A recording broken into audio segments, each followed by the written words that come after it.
Олысына 8 болды енді қазір. Бәләкәйіне 4. Дұрысын айтам, жоқ.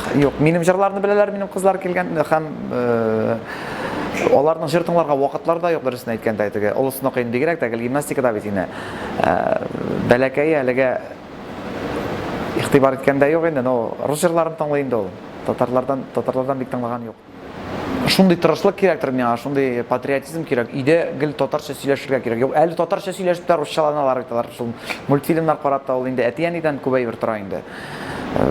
Безнең менә минем кызлар да яшерен батырын түгел, бәләкәй күбрәк русча сөйлә. Татарча аңлый, но җавап бирми менә. Без өйдә татарча сөйләшәбез. Ул менә мультфильм карап ма каян, ул миндә генә түгел, күп кешеләр дә шулай тегәр.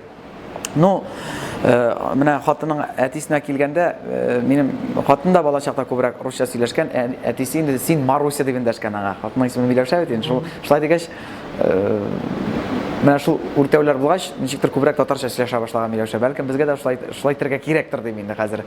Берәр Даша дип эндәшергә дә инде Даниягә, бәлки татарча сөйләшә башлар. Ну, әле 4 яшь ничектер әйтәбез кызым, ишетмәгән булабыз кай вакыт русча эндәшкәндә ул. Ну, барып күбрәк русча эндәшә инде. Әлбәттә, телне югалтмаска кирәк. Мин дә очраклы рәвештә дип менә, ну, шушыны халык аңласын өчен юмор аша бирергә булдым инде. Барыбер да ни булса да үзебезнең телне саклап калырга дип.